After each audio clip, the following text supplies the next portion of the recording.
Hai guys, kembali lagi bersama gua di Sakahayang Review. By the way, apa kabar para penonton setia si paling asik di tongkrongan? Semoga kalian tidak berlebihan saat melakukan prank, karena bisa saja kalian malah berurusan dengan orang yang salah.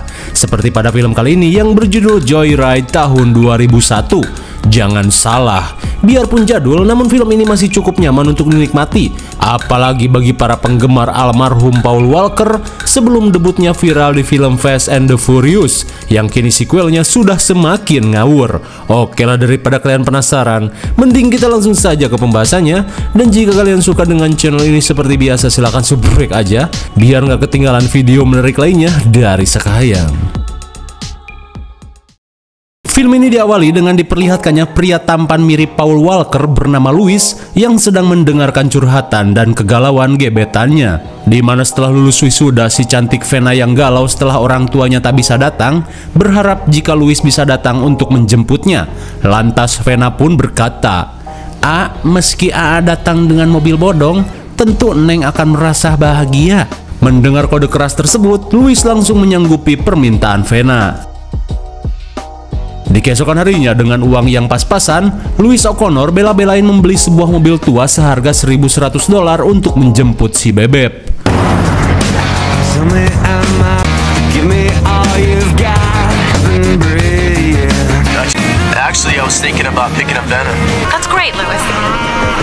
Sesampainya di rest area, Louis menyempatkan diri meminta izin pada ibunya untuk menjemput sang calon mantu.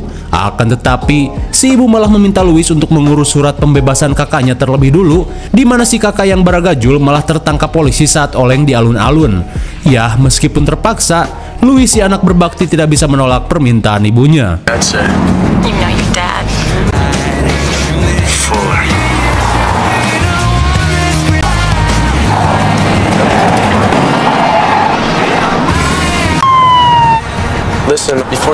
Namun di tengah perjalanan, Louis yang tak memiliki SIM langsung panik saat seorang petugas datang menilangnya. Hingga sesaat kemudian, Louis berkata jika dirinya sedang buru-buru untuk membayar uang jaminan kakaknya.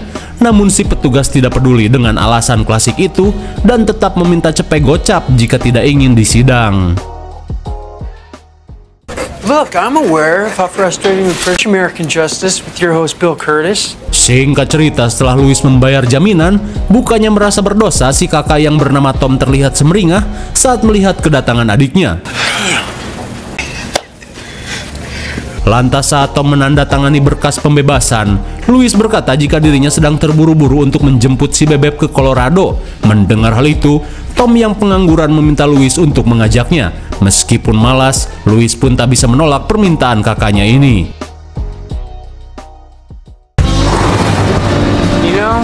Di tengah perjalanan, Tom terlihat meledek si bucin Louis yang rela berkendara ke Colorado hanya untuk menjemput gebetannya. Tak cuman itu, Louis sampai bela-belain ngabisin duit buat beli mobil sebelahan alias mobil bodong. She's always dated guys from just to pick her up. No, you're still playing.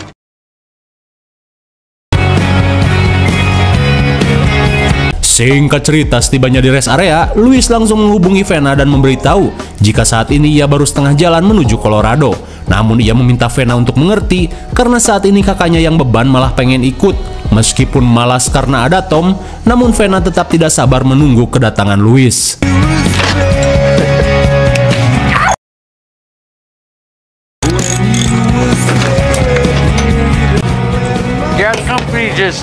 Saat akan melanjutkan perjalanan, ia pun merasa heran dengan apa yang Tom lakukan pada mobilnya. Lantas Tom berkata, jika radio ini bisa membantu mereka mendapat informasi terkait razia tim kepolisian. Mengingat Tom dan Louis tidak memiliki SIM dan mobil ini terbilang mobil bodong. Dirasa ide bagus, mereka pun semakin pede untuk OTW.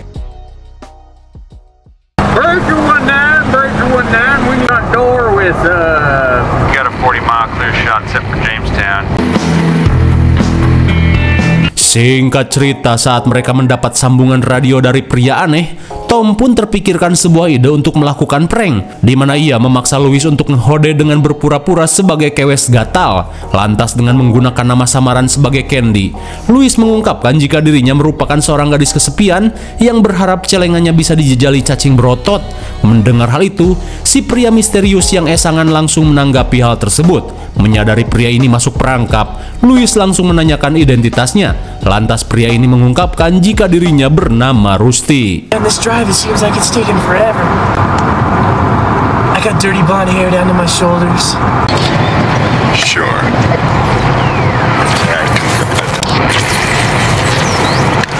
Namun sialnya belum puas dengan hal itu, sambungan radio tiba-tiba mengalami gangguan.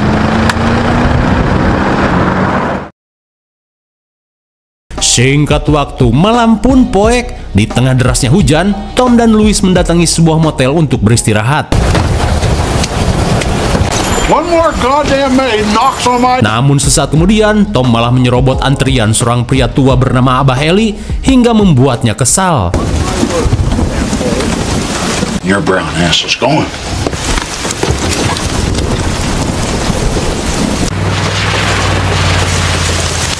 Bersamaan dengan hal itu, Louis pun kaget saat kembali mendapat sambungan radio dari Rusty. Mendengar hal itu, Tom yang tengil langsung terpikir sebuah ide gila untuk membalas kelakuan Abah Eli, di mana ia akan mengarahkan Rusty yang pengen nge-BO untuk masuk ke kamar Abah Eli nomor 17. Mendengar hal itu, Rusty yang kebelet esang langsung menyanggupi permintaan tersebut. Menjelang tengah malam, Louis dan Tom mendengar suara truk tronton yang berhenti di kamar Abah Eli. Dan benar saja, Rusty yang datang langsung mengetuk pintu kamar Abah Eli dengan harapan mendapat servisan mantap 7 ronde.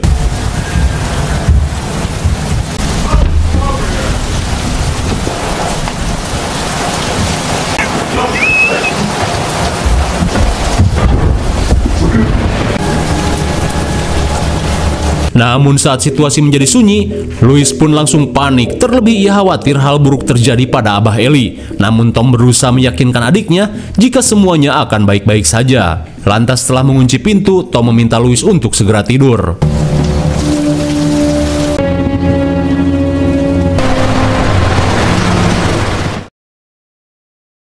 Di keesokan harinya, Louis yang selesai mandi pun panik saat melihat Tom sedang diinterogasi oleh seorang petugas. Lantas si petugas mengungkapkan jika Abah Eli yang menginap di kamar nomor 17 mengalami koma setelah mendapat serangan brutal dari sosok misterius. Sontak mereka pun panik saat mengetahui keisengannya berujung petaka.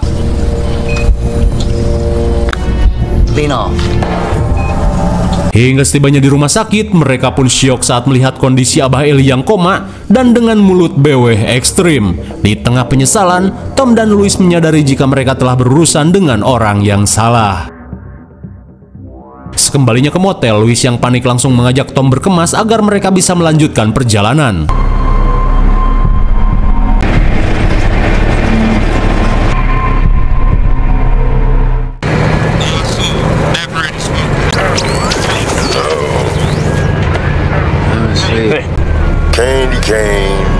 Di malam harinya, mereka pun panik saat kembali mendapat sambungan dari Rusty. Dan saat Tom menjawabnya, Louis yang kesal langsung merebut radio dan meminta maaf, di mana Louis berkata jika apa yang mereka lakukan hanyalah prank. Mendengar pengakuan tersebut, Rusty meminta Tom dan Louis untuk waspada, terlebih saat ini ia sedang membuntuti mobil mereka. Look.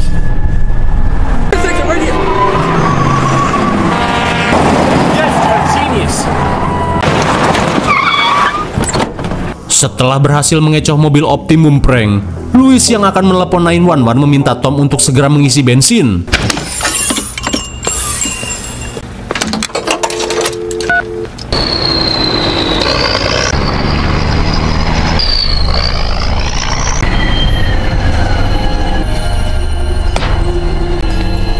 Melihat supir truk membawa pemukul, Tom memberi isyarat pada Louis untuk bergegas. Di saat itu pula, Louis yang belum sempat meminta bantuan pun panik saat melihat si jabrig yang datang mendekat.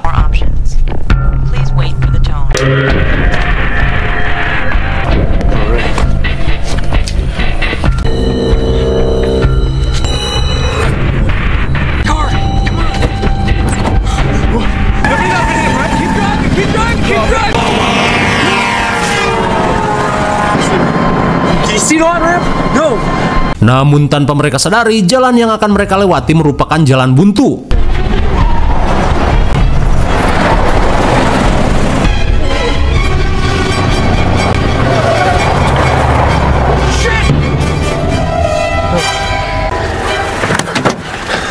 Sesampainya di ujung jalan, mereka pun panik saat melihat si Jabrik datang mendekat.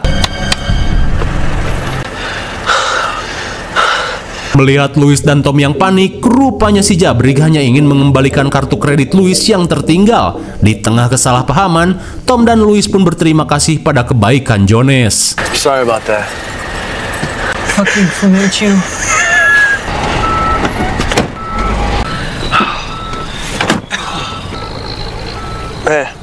The hell is that?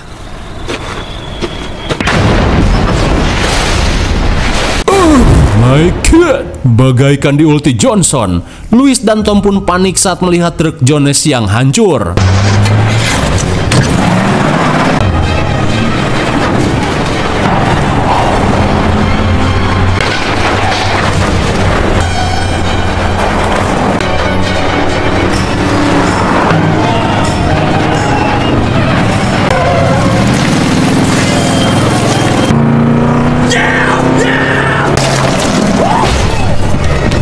Setelah lolos dari kejaran truk kopet, mereka kembali mengalami suwe saat ban mobilnya malah nyelip di akar pohon.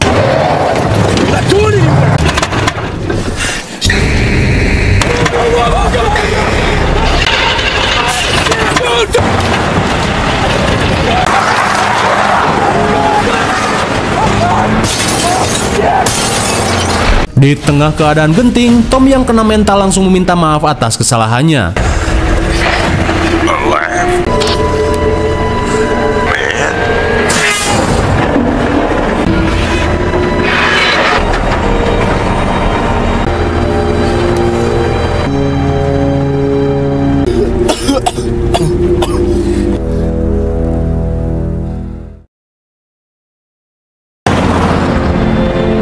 Di keesokan harinya, setelah mengganti kaca mobil yang pecah, Louis dan Tom pun kembali melanjutkan perjalanan.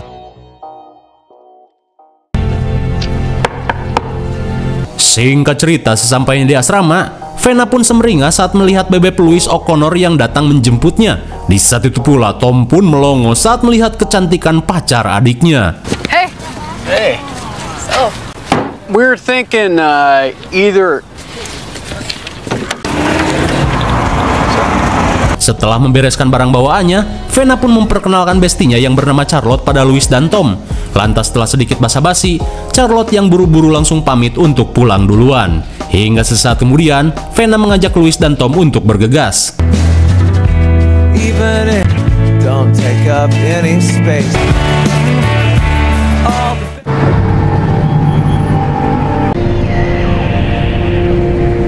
Candy Cane, are you there? Singkat cerita, di tengah perjalanan pulang yang masih panjang, Louis dan Tom seketika panik saat kembali mendapat sambungan dari psikopat Rusty, di mana Rusty yang masih dendam berkata jika ada seseorang yang ingin berbicara dengan Vena. My God, sontak mereka pun panik saat mendengar suara Charlotte yang ketakutan setelah menjadi korban penculikan psikopat Rusty. Tak ingin Charlotte menjadi korban, Louis yang panik langsung menanyakan apa yang Rusty inginkan. Lantas Rusty Kopet berkata jika malam berikutnya mereka diminta untuk mendatangi sebuah ladang jagung terpencil. Tak cuman itu, jika mereka berani menelpon polisi, ia tidak akan segan untuk menghabisi Charlotte. Melihat Vena yang ketakutan, mereka yang tak punya pilihan lain terpaksa untuk menurut.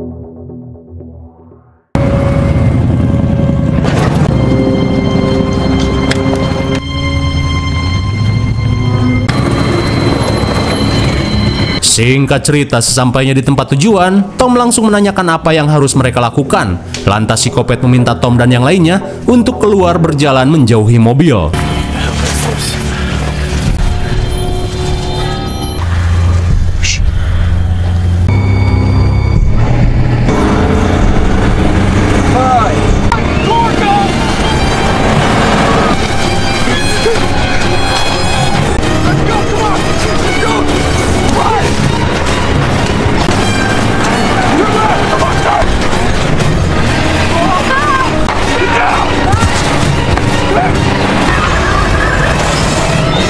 Di tengah situasi genting, mereka langsung berpencar untuk mengecoh psikopat.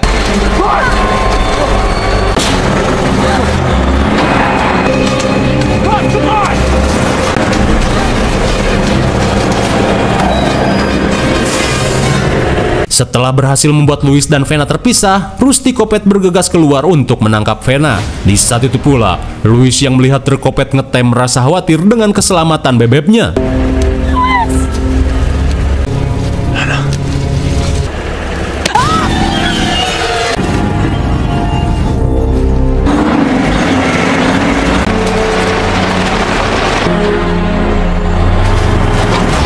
Sesaat kemudian mereka pun panik saat Rusty Kopet berhasil menggondol Vena. Hingga di tengah kebingungan, mereka pun mendengar suara radio dari dalam mobil yang terbakar. Please, we'll do whatever you want. Slow us. Rupanya, Rusty Kopet yang berusaha menuntut balas meminta Louis dan Tom untuk pergi ke kamar motel nomor 17, sesuai dengan prank yang mereka lakukan pada dirinya.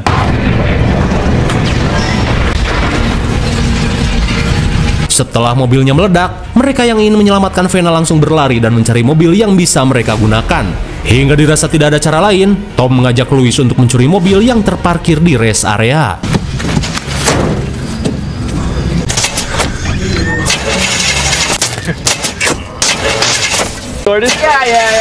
Take it and Dengan skill CJ GTA, Tom dan Louis langsung tancap gas menuju motel.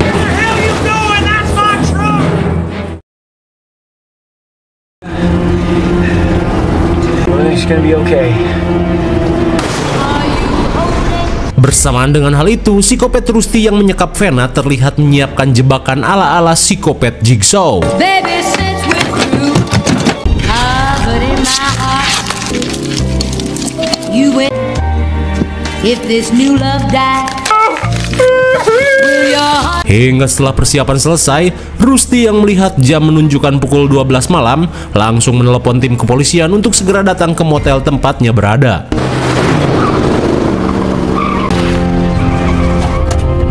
Di saat itu pula, Louis dan Tom bergegas masuk ke kamar motel yang telah ditentukan.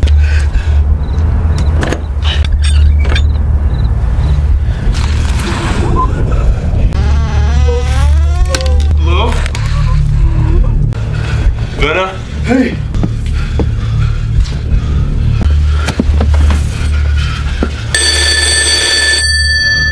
Di tengah kebingungan, Louis dan Tom langsung menjawab telepon dari psikopat, di mana serupa dengan apa yang Tom dan Louis lakukan. Rusty berkata jika saat ini dirinya sedang menguping dari kamar nomor 18. Mendengar hal itu, Louis meminta Tom untuk mengecek kamar nomor 18 secara diam-diam. Why don't you come on over?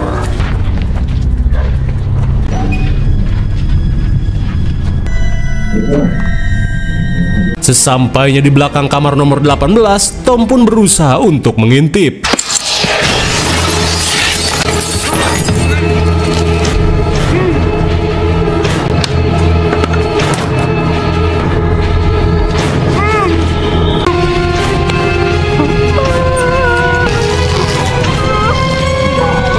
Namun tanpa Louis sadari, semua itu hanyalah jebakan, di mana jika Louis membuka pintu, Vena akan langsung bucat terheadshot senapan somplak.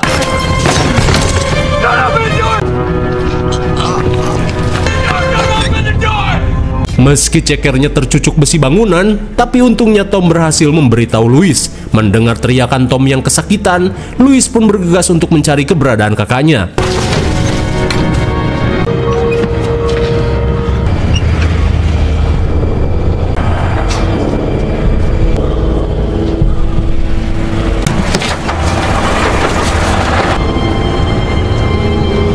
Melihat kakaknya dijemur, Louis yang panik berusaha menyelamatkan kakaknya. Namun sialnya, besi yang menancap di ceker Tom membuat Louis kesulitan. Di saat itu pula, tim kepolisian mulai berdatangan menyerbu O'John's Motel. Hingga setelah mereka menemukan mayat di lobi, tim kepolisian langsung melakukan penggeledahan pada setiap kamar.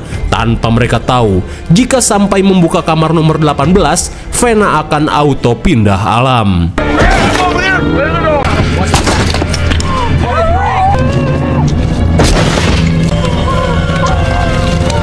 Sementara itu, Louis dan Tom panik saat melihat psikopat Rusty sedang bersiap sambil menggeber-geber truknya.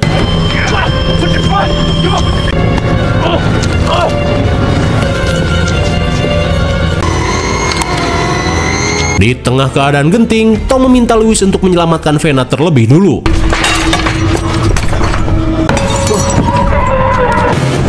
Sheriff's Department, open up!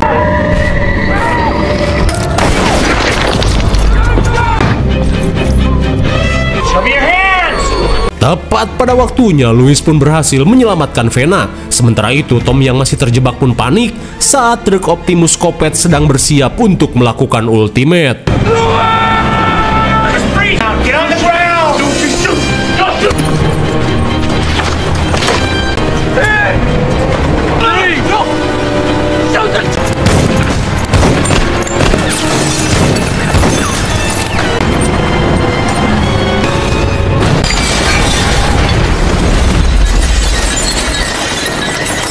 Untung saja Louis masih sempat menyelamatkan kakaknya. Di saat itu pula, tim kepolisian langsung melakukan pengecekan pada si pengemudi.